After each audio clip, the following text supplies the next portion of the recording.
입니다.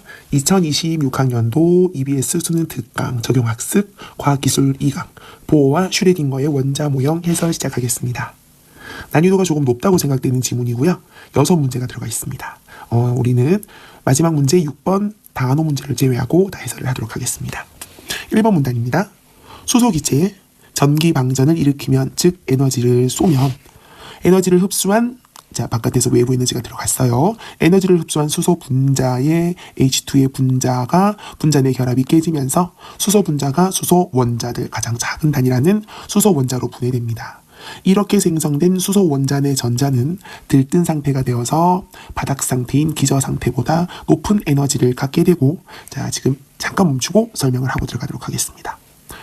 왼쪽에 보이는 사실 우리 원자는요 어떻게 생겼는지 몰라요. 이 양자 미시세계이기 때문에 사실 얘가 이렇게 생겼는지 모르지만 우리가 그림으로 한번 보도록 하겠습니다. 모든 원자는요 원자핵과 그리고 전자로 이루어져 있습니다. 원자핵 안에는 당연히 양성자와 양전하를 가지고 있죠. 중성자가 있고 음전하를 가지고 있는 전자가 일정한 궤도를 이루고 회전하고 있어요. 돌고 있어요. 이 전자는 바깥으로 나가지 않고 원자에게 속박되어서 자기 자리를 지키고 돌고 있죠. 그런데 자리를 이동할 수 있습니다. 어떤 경우에? 바로 에너지를 받아서 자신의 에너지 값보다 큰 에너지 값을 가질 때는 갈 수가 있습니다. 예를 들어서 보이나요? 가장 안쪽에 있는 궤도입니다. 우리는 가장 안쪽에 있는 이런 궤도를 바로 바닥 상태라고 합니다. 전자가 가장 안쪽의 궤도에 있을 때를 우리는 바닥 상태 혹은 기저 상태라고 합니다. 그리고 이 바닥 상태보다 더 에너지 값이 큰 게 바로 그 다음이고 또 그 다음이에요. 이 바깥으로 갈수록 궤도가 반지름이 커지면 커질수록 바깥으로 가면 갈수록 바로 에너지 위치에서 가지는 에너지 값, 우리 에너지 준위라고 합니다. 에너지 준위가 커지는 거예요. 그러니까 작은 원보다는 큰 원이 그거보다 더 큰 원이 그래서 바깥에서 에너지를 받게 되면은요 계속 전자가 바깥으로 들떠서 에너지 때문에 들떠서 나가게 되는 겁니다. 그렇지만 들뜬 상태는 사실 안전한 상태가 아니죠. 그래서 사실 전자들은 다시 원래 상태로 바닥 상태로 돌아오려고 하는 성질도 있답니다. 지문 계속 보도록 할게요. 방금 읽었던 부분 이해가 되시죠? 다시 한 번 더 보겠습니다. 이렇게 생성된 수소 내 전자는 들뜬 상태 에너지를 받아서 바깥에 기저 상태에서 더 높은 상태로 더 큰 원궤도의 상태가 되어서 바닥에 있는 상태보다 높은 에너지를 갖게 됩니다. 이후에 낮은 에너지 상태로 전이 되는 과정에서 특정 파장의 빛을 방출하게 되는 거죠. 특정 파장의 빛을 방출한다. 다시 말해서 에너지가 들어왔잖아요. 그러면 본인은 원래 자리로 돌아가면서 들어왔던 에너지만큼은 내뿜어야 되겠죠. 이렇게 해서 바깥에서 전기방전 때문에 외부 에너지가 들어온다면 들뜬 상태가 되었다가 다시 원래 상태인 기저 상태로 돌아오면서 들어왔던 에너지만큼 바깥으로 다시 빛을 방출한다. 되게 단순한 구조라고 볼 수가 있습니다. 이러한 수소 원자의 방출 스펙트럼은 프리즘을 통과한 햇빛이 보여주는 연속적인 스펙트럼과는 달리라고 했습니다. 그래서 햇빛이 보여주는 스펙트럼은 연속적인 스펙트럼이다 라는 거 뒤에 문제랑도 연결되어 있습니다. 달리 분리된 몇 개의 선만을 보여준다. 분리된 나누어진, 즉 연속적이지 않은 나뉘어진 연속적인 거랑 반대 표시라고 볼 수 있어요. 보이시나요? 위에 짠짠짠 선 보이시죠? 그죠? 스펙트럼과 달리 분리된 몇 개의 선만을 포함하는데 이것을 바로 중요합니다. 선 스펙트럼이라고 합니다. 선 스펙트럼의 존재는 수소 원자 내 전자의 에너지 준위가 아까 제가 슬쩍 설명해 드렸어요. 이 돌고 있는 전자의 둥근 궤도에서의 에너지의 값이라고 생각하시면 돼요. 에너지 준위가 불연속적이라는 것을 보여주더라. 여러분들 연속적이라는 개념 생각해봐요. 연속적이라는 것은 이렇게 파동처럼 이어져 가는 거죠. 그죠? 그런데 불연속적이라는 것은 어떤 거죠? 툭 이해되시나요? 쫙이 아닙니다. 툭 이라고 볼 수 있다는 거죠. 그래서 사실 이거 여러분들 양자역학 같은 데서 한번 보실 수 있을 거예요. 양자역학에서는 에너지를 어떻게 인식한다? 연속적으로 인식하는 게 아니고 어떻게? 툭 툭. 네, 이 계단처럼 인식한다고 얘기했잖아요. 수량화처럼 인식한다고, 질량화, 양화시켜서 인식한다고 했었죠. 자, 이거랑 약간 연결성이 있습니다. 자, 그래서 선 스펙트럼, 햇빛이 보여주는 연속적인 스펙트럼과 달리 분리된 몇 개의 선으로만 보여주니까, 자, 당연히 우리는 어떻게 인식할 수 있다? 선 스펙트럼은 연속적인 게 아니고 불연속적인 거야 라고 충분히 쉽게 이해할 수가 있습니다. 이면서 특정한 값의 에너지 상태만이 허용된다는 것을 의미한다. 자, 이 말도 너무 당연한 말이에요. 특정한 값의 에너지 상태만이, 즉 예를 들자면 1, 1.5, 2, 2.5만 허용한다는 거예요. 이 사이에 있던 1과 1.5 사이의 수많은 연속적인 숫자들, 1.5와 2 사이, 2와 2.5 사이의 수많은 연속적인 숫자들은 배려하지 않는다라는 겁니다. 자, 그래서 특정하게 어떤 특정한 값들, 자, 1, 1.5, 2, 2.5 등의 특정한 값만 허용된다라는 겁니다. 자, 양자역학적 사고긴 하네요. 2번 문단입니다. 이러한 현상을 설명하기 위해서 닐스 보어는 중심임을 놨어요. 보어는 고전 물리학을 바탕으로 원자 모형을 제안했습니다. 자, 드디어 핵심적인 내용 나온 것 같아요. 보어의 원자 모형 나왔습니다. 고전 물리학에 따르면 움직이는 입자는 직선 운동을 하려는 관성이 있더라. 자, 모든 움직이는 입자는 곡선보다는 직선 운동을 하려고 하는 습성이 있답니다. 원 운동을 하려면 원의 중심으로 향하는 힘을 계속 가해줘야 되는 겁니다. 자, 원 운동은 제가 옆에 그림에 좀 그려놨어요. 자, 원운동을 합니다. 원운동을 하잖아? 그러면 중심으로 힘을 가해 줄 수밖에 없다는 거예요. 뭐 때문이죠? 아니면 얘가 계속 직선으로 가려는 관성이 있으니까요. 자, 그래서 이 관성을 이겨내야 되기 때문에 바로 안쪽으로 들어가는 힘이 필요하다는 겁니다. 사실 이 원운동을 하고 있는 물체도요, 바깥쪽으로 가고 싶어 해요. 우리 바깥쪽으로 가고 싶어 하는 그 힘을 눈에 보이진 않지만 바로 구심력의 반대 개념인 원심력이라고 이해를 하고 있죠. 그래서 사실 원심력이라는 게 측정이 되진 않지만 이 구심력에서의 반대 개념이라고 생각하시면 될 수 있습니다. 자, 원의 중심으로 향하는 힘을 계속 가해줘야 되겠죠. 뭐 때문이죠? 바로 구심력이 있어서, 즉 원심력이 있어서 바깥으로 가려고 하는 직선 운동의 관성 때문입니다. 보어는 전자가 원자로부터 떨어져 나가지 않고 돌고 있는 것은 양전하를 띤 원자. 자, 우리 아까도 살짝 설명했습니다. 양전하를 띠고 있는 원자핵, 물론 원자핵 안에 있는 양성자가 양전하를 띠고 있을 거예요. 양전하를 띤 원자핵과 음전하를 띤 전자 사이의 인력 때문이라고 이해를 했습니다. 전자는 원자핵 주변에 특정한 에너지 준위에서, 저 또 한 번 더 얘기했어요. 이 특정한 에너지 준위가 의미하는 게 아까 뭐였었죠? 바로 불연속적. 자, 우리 필기를 같이 겸하면서 보는 친구들은요, 이 불연속적이다라는 단어를 적어놔도 좋을 것 같습니다. 특정한 에너지 준위에서 있다라는 말은 바로 불연속적이다라는 거죠. 자, 그러니까 이 전자가 움직일 때요, 쭉 가는 게 아니고 이 궤도와 궤도 사이의 값을 뽕뽕뽕 뛰면서 간다라는 겁니다. 원형 궤도를 따라서 움직인다고 생각했다. 그리고 이를 바탕으로 도출된 수소 원자의 에너지 준위가 방출 스펙트럼과 일치한다는 것도 또 중요하겠네요. 자, 수소 원자의 에너지 준위 값은 방출 스펙트럼과 일치하더라. 자, 다시 말하면은 그 에너지 준위 값이 선 스펙트럼에 나와 있는 그 표식된 선과 같더라라는 겁니다. 자, 그래서 일치하잖아. 그러니까 수소 원자가 돌고 있는 궤도가 바로 이 불연속적인 특정 구간, 방출 스펙트럼이 나와 있는 선이야, 선 스펙트럼이야 라고 볼 수 있는 거예요. 자, 그러나 결국 여기서 말하는 게 뭐죠? 보가 말하는 것은 이 전자는 연속적 값이 아니고 이 원자 내에서 돌 때 특정한 자신의 위치를 가지고 돌고 있어. 하지만 확인한 적은 없습니다. 그러나 전자가 하나뿐인 수소와 달리 다전자 원자에서는, 자, 지금부터 또 새로운 이야기가 나오고 있습니다. 다전자 원자라는 말은 그럼 전자가 여러 개죠. 다전자 원자에는 보어의 모형이 일치하지 않나 봐요. 적용되지 않았을 뿐만 아니라 전하를 띤 입자의 가속도 운동에, 자, 중요한 말이 나왔습니다. 전하를 띤 입자의 가속도 운동에 관한 고전 물리학 이론에 위배됐기 때문에 보어의 모형은 한계가 있습니다. 자, 다시 말해서 다전자 원자에는 정리를 한번 해볼까요? 한계가 있대요. 이 보어의 모형은 한계가 있는데, 한계라고 적겠습니다. 첫 번째는 다전자 전자를 2개 이상 가지고 있는 다전자 원자는 적용되지 않는다라는 첫 번째 한계가 있고, 두 번째는 이 고전 물리학 이론, 누구나 다 알고 있는 고전 물리학 이론에 있는 가속도 운동을 하는 전하띤 입자에도 설명이 안 된다라는 겁니다.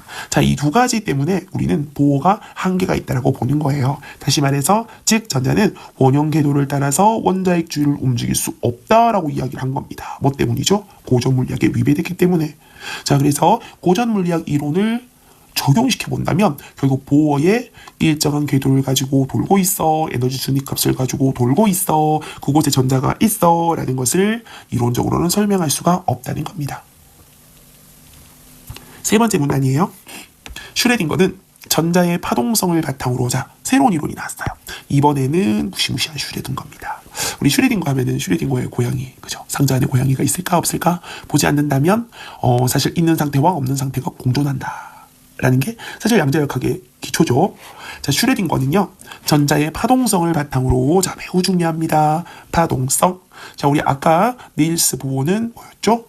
네, 바로 이 선스펙트럼을 통해서 확인했다시피 특정한 값의 에너지 상태, 즉 불연속성으로 설명했죠. 자, 슈레딩거는 전자의 파동성을 바탕으로 새로운 원자 모형을 제안합니다. 그는 핵에 결합된 전자를 정상 파동으로 봤다는 거예요. 정상 파동으로 보고 원자를 파동역학적으로 설명하려고 했습니다. 기타나 바이올린에서 양쪽 끝이 고정된 현이 특정 음을 내는 것처럼 파동이 특정 영역 안에 고정된 경우에 파동이 정상 상태에 있다. 자, 그래서 양쪽이 고정되어 있는 걸 우리는 정상 상태라고 보는 겁니다. 자, 우리 파동이라는 것은요, 언뜻 들었을 때 연속적이야? 이렇게 생각할 수도 있어요. 그래서 선생님도 처음 봤을 때는 슈레딩거가 보호랑 너무 다른 이론을 이야기하는구나. 슈레딩거가 말했던 파동성을 기본으로 이야기한다. 자, 파동이라는 거는 뭐예요? 자, 이어져 있잖아요. 그죠? 자, 이어져 있습니다. 그러니까 이래 보면 쭉 이어져 있잖아. 이 보호랑 다른가 봐 라고 생각을 했었거든요. 자, 계속 읽어보도록 하겠습니다. 그게 아니니까요. 정상 상태에 있다고 하고 이러한 파동을 정상파라고 하겠습니다. 그림 1의 각점은요. 자, 그림 1 보이시나요? 각점은 진폭이 0인 마디이며, 자, 요걸 말합니다. 여기 말입니다. 진폭이 0인 마디이며, 자, 여러분들 진폭은요, 폭을 말합니다. 폭을 말해요. 그죠? 아시고 있죠? 자, 진폭이 0인 마디이며 양 끝에 마디가 고정되어 있습니다. 아까 말씀드렸죠? 자, 이게 바로 정상 상태라고. 고정되어서 파동이 되게 중요한 말 나왔습니다. 2분의 1 파장의 정수배로만 나타난다. 자, 그러면 이것도 결국 뭐예요? 특정 파장이죠. 2분의 1 정수배. 자, 우리가 여기서 위에 있는 보호의 해석과 같다는 걸 알 수 있어요. 자, 보호는 이거를 어떻게 설명했었죠? 네, 바로 특정한 에너지 준위라고 설명을 했습니다. 자, 그러면 요 2분의 1 파장의 정수배라는 특정 파장의 정수배. 자, 뒤 읽어볼까요? 즉, 정상파는요, 허용되는 파장이 특정 파장의 정수배. 이게 공통점이에요. 슈레딩거는 특정 파장의 정수배로서 설명을 했고, 보어는 이것을 특정 에너지 준위라고 설명을 했죠.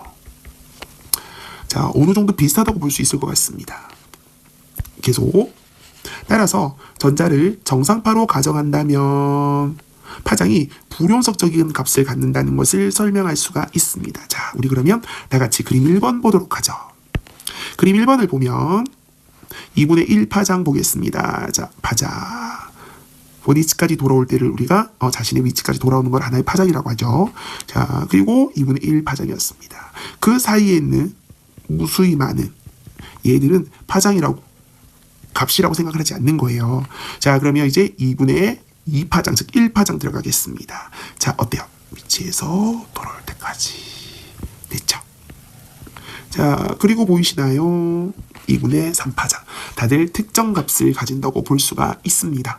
자, 그래서 파장을 이용한다면 이 파동성을 이용해서, 파동성은 성격이고 파장이 바로 특정 중이랑 같다라고 본 겁니다. 한 번 더 읽을게요. 따라서 전자를 정상파로 가정을 한다면 파장이 불연속적인 값을 갖는다는 것을 설명할 수 있습니다. 슈레딩거는 이러한 가정을 바탕으로 원자에 대한 양자역학적 모형을 제안했습니다. 네 번째예요. 3차원 공간에서 전자의 위치를 나타내는 좌표 3차원이니까 x, y, z의 함수로 수소 원자의 파동 함수를 한번 생각해 보도록 해볼게요. 하이젠베르크의 불확정성 원리. 자, 불확정성 원리.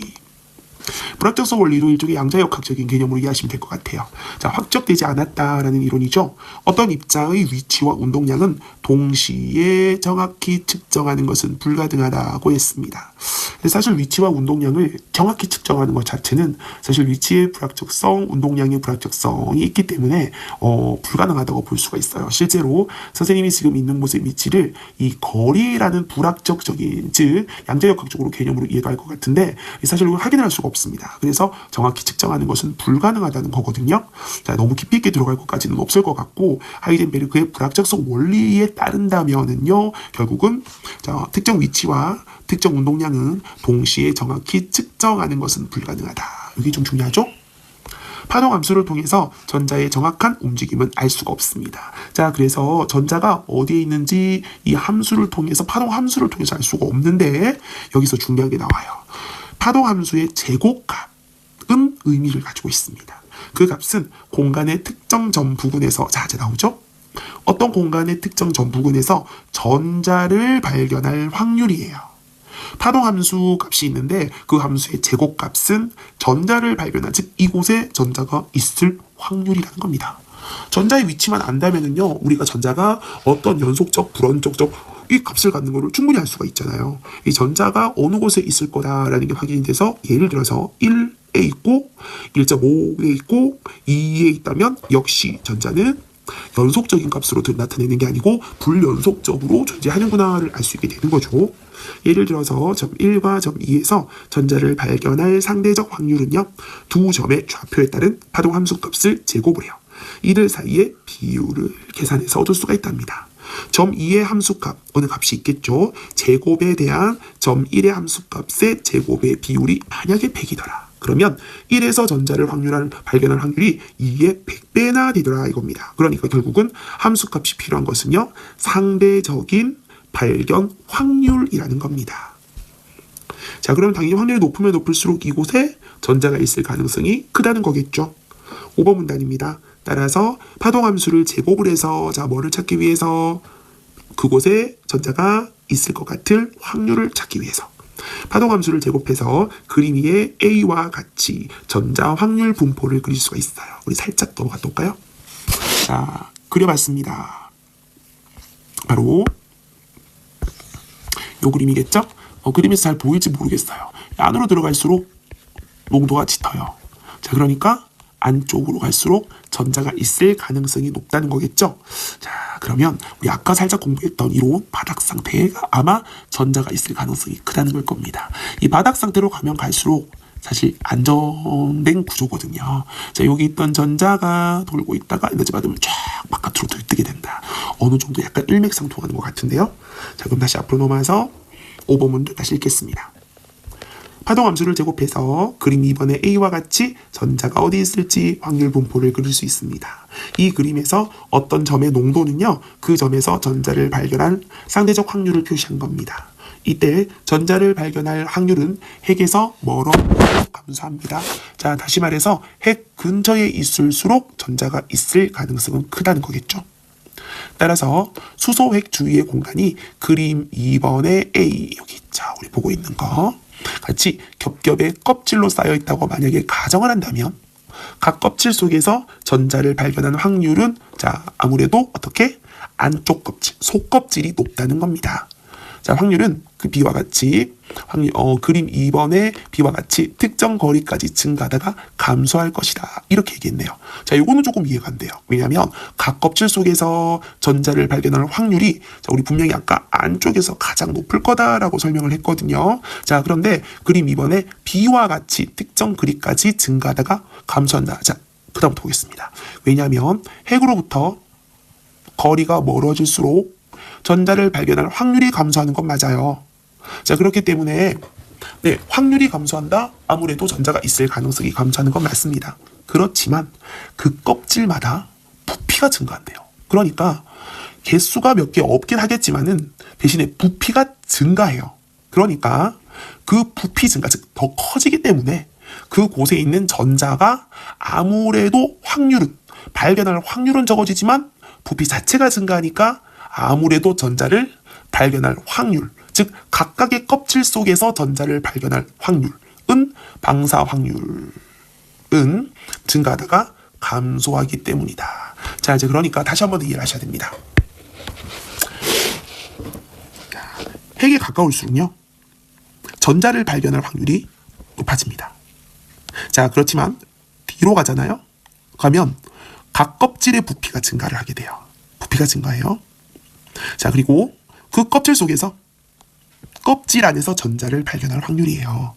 그러니까 전체에서 전자를 발견할 확률을 말하는 게 아니고 그 껍질 안에서 전자를 발견할 확률입니다. 즉 방사방량 확률입니다. 이 방사방량 확률이라는 것은 각각의 껍질에서 전자를 발견할 확률입니다. 즉 전체 원자 내에서 전자를 발견할 확률이 아니고 그 껍질 안에서 전자를 발견할 확률입니다. 자, 이 방사방률 확률은 증가를 하다가요 감소한답니다. 자, 그러니까 아무래도 해구로부터 거리가 가까울 때까지는 가까이 있을 때에다 조금 1번 우리 바닥 상태에서 2번으로 가고 3번으로 4번으로 가다 요때까지는 증가한대요. 요때까지는. 즉 뭐가 증가한다는 거죠? 원자에서 전자가 발견될 확률이 많은 게 아니고 그 껍질에서 전자를 발견할 확률. 그러다가 어느 순간 되면은 감소한답니다. 자, 그러니까 여러분들은요 A와 B를 좀 헷갈릴 수 있을 것 같긴 한데, 자, A는 원자 내에서 전자, 적어볼까? 원자에서 전자를 발견할 확률. 그리고 B는 각 껍질에서, 즉 에너지 궤도에서 껍질에서 무엇을 확인? 전자를 발견할 확률. 제가 헷갈리고 한번 너무 여러 번 반복한 것 같네요. 이때 수소 원자에서 방사 방량 확률이 최대값이 될 때 잠깐 언제일까요? 여긴 것 같아요. 이게 바닥 상태는 아닌 것 같아요. 바닥 상태는 아닌 것 같고 세 번째 정도 중위가 되려나? 두 번째 정도 되려나? 자, 확률이 최대값이 나타내는, 자, 이 최대값, 아까 방금 제가 제시한 부분 나타나는 핵으로부터의 거리가 바로 보호 모형의 궤도 반지름과 일치한답니다. 아까 우리 보호 모형이 뭐였었죠? 이 전자가 일정한 궤도를 가지고 돌고 있는 거죠. 거기에 있는 전자가 있는 위치와 일치한가 봐요.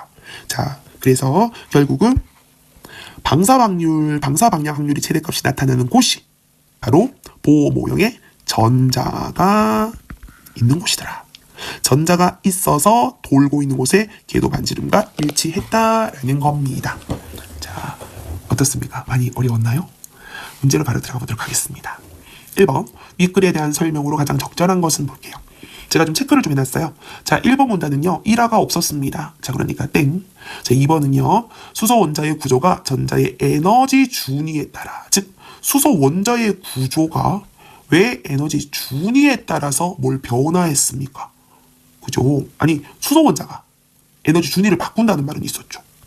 그리고 또 수소 전자가 말이에요. 전자가 에너지 준위를 바꾼다는 말은 있었고, 그리고 다른 학자들의 모형을 절충한 적도 없습니다. 자, 세 번째, 수소 원자 내 전자의 에너지가 전자의 운동에 전혀 말하지 않았죠. 이 전자 에너지가 전자 운동에 미치는 영향을 설명하는 거 아니었습니다. 자, 그리고 또 다양한 모형의 장점과 단점, 이 장단점을 얘기하는 게 아니고 우리 보호는 한계는 있었지만 장단점을 이야기했다 보기는 힘들죠. 자, 4번, 수소 원자의 방출 스펙트럼이 다전자 원자의 방출 스펙트럼과는 다른 이유는 말하지 않았습니다. 자, 5번, 수소 원자의 방출 스펙트럼을 설명하는 모형과, 자, 그래서 우리 보호를 공부했었죠. 해당 모형이 지닌 한계를 극복하기 위해서 제안된 슈레딩거 이야기 했습니다. 1번 정답, 그래서 5번입니다. 2번으로 들어갈게요. 윗글에 대한 이해를 적절하지 않은 것을, 이 답의 근거를 찾을 수 있는 것을 이 문단을 적어놨거든요. 자, 정답이 2번을 보겠습니다. 양쪽 끝이 고정된 현의 파동입니다. 자, 우리 정상 상태 기억나시나요? 자, 그래서 양쪽 끝이 고정된 현의 파동은 마디의 수가 두 개로 고정된 정상 상태로 존재한다. 자, 마디의 수가 일단 왜 두 개로 고정되어 있는지 연결시킬 수가 없습니다. 자, 그래서 고정된다는 말은 있어요. 이 고정, 양쪽 끝에 고정된다라는 말은 있지만 이 마디의 수가, 파동의 마디의 수를 우리가 뭐라고 그러죠?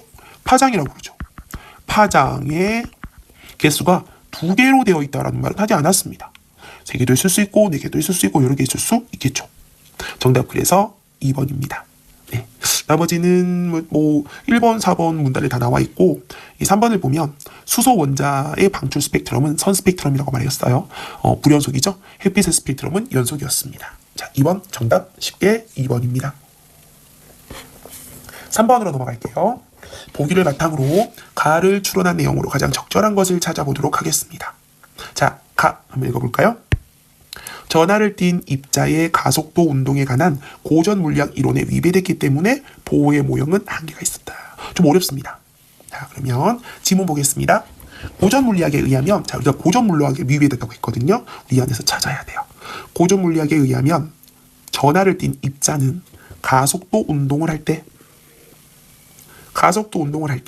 빛의 형태로 외부의 에너지를 방출합니다. 자, 그러면 일단 여러분들이 하나 알아야 되는 것을 선생님이 정리를 하면서 한번 보도록 할게요. 가속도 운동을 한다. 그러면 어떻게 한다? 빛이 방출된다. 빛 방출. 전자가 원자핵을 중심으로 일정한 궤도를 따라서 원운동한다고 했잖아요. 그죠? 보호가 원운동한다고 했었어. 자, 이 원운동을 한다고 했는데 그렇다면은 전자의 속력은 일정하더라도, 자, 여러분들 속력과 속도는요 조금 달라요. 이 속력은요 물체가 단위 시간당 어느 정도 이동했냐라는 거거든요. 자, 그러면 물체의 이동 딱 그냥 우리 속도만 신경 쓰는 거예요. 그걸 숫자로 쓰는 거거든요. 자, 그런데 속도는 달라요. 이 물체가 단위 시간 안에 단위 거리를 이동을 했는데 그것을 숫자로 이야기해야 될 플러스 방향도 같이 들어가 있어야 된다. 그러므로 속도는요 속력 플러스 방향까지 더해야 되는 개념이에요. 자, 그런데 속력이 아무리 일정하더라도 문제는 운동 방향이 계속 변한다는 겁니다.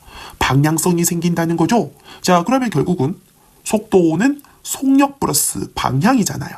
아무리 속력이 똑같다고 할지라도 방향의 변화가 있다는 거죠. 방향의 변화가 있다는 말은 값이 생긴다는 겁니다. 그러므로 속력과 방향 변화는 결국은 더해져서 속도를 이루기 때문에 결국 얘는 뭐다? 바로 가속도 운동에 해당한다고 볼 수가 있어요. 자, 이제 그러면 3단원법입니다. 분명히 아까 가속도 운동을 할 때는 빛이 방출된다고 했죠? 그러면 지금 결국은 돌고 있잖아, 전자도. 그럼 너도 가속도 운동이야. 왜? 아무리 속력이 변하지 않더라도 어쨌든 직선 운동이 아니고 방향을 바꾸고 있는, 방향성이 있는 원운동이잖아. 그러니까 가속도 운동을 하고 있잖아. 따라서 이 과정에서는 전자는 빛 형태로 에너지를 방출해야죠. 왜? 이게 고전 물리학인데요. 자, 아까도 자, 기억나시죠? 빛의 형태로 에너지를 외부에 방출한다고 했단 말이죠. 자, 그렇기 때문에 그 결과 전자의 운동 에너지는 계속해서 감소할 수밖에 없습니다. 뭐 때문일까요? 바로 빛 에너지를 바깥으로 방출해야 되니까요. 자, 그럼 결국에 무슨 말이 돼요? 에너지가 계속 감소한다? 그럼 에너지 준위가 달라져요. 어떻게? 더 작아지겠죠? 자, 이 정도에 있었다고 했다면, 자, 에너지가 빛 에너지로 빠졌습니다. 그러면 안으로 들어가겠죠? 전자가. 그런데 또 빛 에너지로 빠졌습니다. 그럼 어떻게? 더 작아지겠죠? 이러면 어떻게 될까요? 결국은 원자핵이 부딪힐 것 같습니다.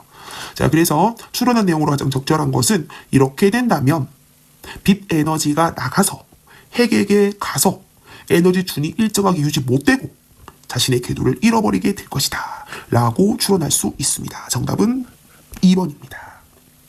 자, 넘어갈게요. 4번입니다. 선 스펙트럼이 나타나는 이유에 대한 보어의 혹은 니은 양자역학의 설명으로 적절한 것을 찾아보도록 해볼게요. 자, 틀린 부분을 체크를 좀 해놨거든요. 정답이 이제 5번이에요. 5번이 너무 긴데 몇 가지만 골라서 보도록 하겠습니다. 자, 먼저 1번부터 볼게요. 기억은 보어는 수소 원자 내 전자의 원운동이 불연속적이기 때문이다. 선 스펙트럼이 나타나는 이유라고 얘기했습니다. 자, 선 스펙트럼이 나타나는 이유는 전자의 원운동이 불연속적이기 때문이고, 그리고 니은은 자 양자역학은 수소 원자의 전자의 파동. 자 일단 어때? 파동에서 틀렸죠. 그죠? 파동이 불연속적인 게 아니고 파장입니다. 그죠? 자 그래서 원운동이 불연속적인 것도 아니에요. 원운동은 돌고 있는 운동입니다. 뱅뱅뱅뱅뱅 돌고 있는 운동이에요. 원운동이 불연속적이다. 이렇게 설명하면 안 되죠. 뭐가? 궤도가 불연속적이다. 이래야 됩니다. 그래서 원운동 자체가 불연속, 원운동은 계속 돌고 있습니다. 연속적으로. 연속적으로 돌고 있습니다. 자, 그러니까 얘가 잘못된 게 아니고 얘 때문에 불연속적인 게 아니고 바로 뭐가? 궤도가 불연속적이야. 그리고 또 파장이 불연속적이야. 이랬으면 맞을 것 같아요. 자, 2번입니다. 기억은 수소 원자 내 전자의 에너지 준위가 특정한 값을 갖기 때문이고, 맞네요. 특정한 값이 바로 일정한 궤도잖아요. 니은은 수소 원자 내 전자의 위치를 정확히 알 수가 없다. 전자의 위치를 알 수 없다라는 것이 선 스펙트럼이 나타나는 이유랑은 전혀 해당하지 않습니다. 자, 3번입니다. 기억은 수소 원자 내 전자가 맞아요. 이거 맞는 말입니다. 위치하기 때문이고, 니은은 수소 원자 내 전자와 핵 사이의 거리가 계속 변한다. 이거는 에너지가 들어와야지, 혹은 에너지가 나가야지 변하는 거지. 이것 때문에 선 스펙트럼이 불연속적으로 나타나. 설명할 수가 없습니다. 자, 4번. 기억은 다른 원자 내 전자와는 다른 수소 원자 내 전자의 고유한, 이상한 말이네요. 넘어갈게요. 갑자기 다른 것과 다른 수소 원자 내, 이건 정말 제일 이상한 답입니다. 자, 5번입니다. 정답. 기억은 수소 원자 내 전자가 특정한, 답이네요. 원형 궤도를 따라서 움직이고 있고, 또 니은은 수소 원자 내 전자가 좋아. 파장의 정수배의 파장만을. 자, 정수 사이에 있는 수많은 다양한 수, 예를 들어서 0.1, 0.01, 0.00, 0.0001 등이 아니고, 자, 이런 수많은 다른 값 빼고 특정 정수배의 파장만을 갖기 때문에 특정 궤도, 특정 위치를 가지니까 불연속적이다. 그러니까 선 스펙트럼이 나타난 거야 라고 볼 수가 있다는 거죠. 정답 5번이었습니다. 자, 마지막 문제입니다. 5번입니다. 나를 이해할 내용 보도록 할게요. 자, 나는요, 방사 방향 확률이 최대값이 나타나는 핵으로부터의 거리는 보어 모형의 궤도 반지름과 일치하더라 라고 했습니다. 자, 그러니까 여기입니다. 여기가 보어 모형에서의 궤도의 반지름이야. 그러니까 이 궤도에는 전자가 있겠죠. 그리고 이 그래프로 본다면, 방사 방향 확률의 그래프로 본다고 하더라도, 자, 이곳에서 그 껍질에서, 그죠? 껍질에서 전자를 발견할 확률이 높은 곳입니다. 자, 다시 한 번 더. 껍질 속에서 전자를 발견할 확률. 짠. 이 부분이겠죠? 자, 적절한 것을 찾아보도록 하겠습니다. 일단 답을 보도록 할게요. 4번. 슈레딩거 모형에서 방사 방향 확률이 최대일 때의 전자는 아마 그 껍질에 전자가 있을 가능성이 가장 높은 거. 에너지의 준위가 보어 모형에서 원형 궤도를 따라 움직이는 전자는 그곳에 전자가 있다는 거예요. 전자의 에너지 준위와 일치한다. 이 말이 뭡니까? 그 말이 바로 전자가 방사 확률이 최대일 때 있을 거고, 또 보어에서도 원형 궤도를 따라 움직이는 전자 에너지 준위, 거기에도 전자가 있을 거니까 그것이 일치하더라. 그러니까 맞는 말이다 라는 겁니다. 자, 1번부터 한번 오답을 살펴보겠습니다. 슈레딩거 모형에서 파동함수 나왔었죠.를 통해 예측된 전자의 이동 경로가, 전자의 이동이 어디로 갈 거라 라는 말은 나오지 않았어요. 파동함수를 통해서는요, 파동함수의 제곱 값을 통해서 우리가 무엇을 살펴봤죠? 네, 전자가 있을 확률을 상대적으로 봤다는 것 뿐이지 전자의 이동 경로가 궤도와 일치한다. 어렵습니다. 땡. 2번. 슈레딩거 모형에서 들뜬 상태일 때의 에너지를 받아서 좀 큰 에너지 준위 값으로 간상되겠다. 네, 전자의 에너지 준위가 보어 모형에서는 기저 상태에다, 자, 일단 두 개를 확인할 수가 없어요. 들뜬 상태일 때 에너지 준위가 기저 상태이다. 이게 연결시키기가 너무 힘들 거거든요. 자, 그리고 오히려 들뜬 상태일 때도 들뜬 상태와 일치하겠죠. 같게 우리가 전자를 보고 있으니까. 그래서 이번은 땡입니다. 3번. 슈레딩거 모형에서 전자를 발견할 확률이 최대가 되는 의미의 점은요, 네, 핵과 가장 가까운 궤도입니다. 핵과 원자핵과 가장 가까운 곳입니다. 점과 원자핵 사이의 거리는 어떤 거리? 가장 가까운 거리요. 거리가 보호 모형에서 전자의 궤도 반지름 땡 틀렸죠? 우리 지금 이거는요. 맞는 말 틀린 말이 중요한 게 아니고 나에 해당하지 않는 말이에요. 이 나는 아까도 말씀드렸지만 법질에서 전자를 발견할 확률과 일치한다. 보셔야 되는 거죠. 자, 정답 4번 들어갈까요? 4번. 슈레딩거 모형에서 방사 방향 확률이 제일 때 아까 했던 준이랑 N준이가 일치한다. 정답이네요. 자, 5번. 슈레딩거 모형에서 기저 상태의 전자를 발견할 확률이 가장 높은 원자 껍질. 자, 기저 상태니까 바닥 상태 말하는 거죠. 확률이 가장 높은 원자 껍질의 평균 반지름은 당연히 뭘까요? 바닥이겠죠. 그죠?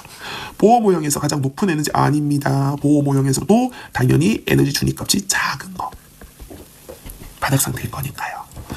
자, 이렇게 해서 5번에 정답 4번까지 살펴봤습니다. 많이 어려웠을 텐데 그래도 깊이 있는 양자역학적인 이론이 들어가지 않아서 나름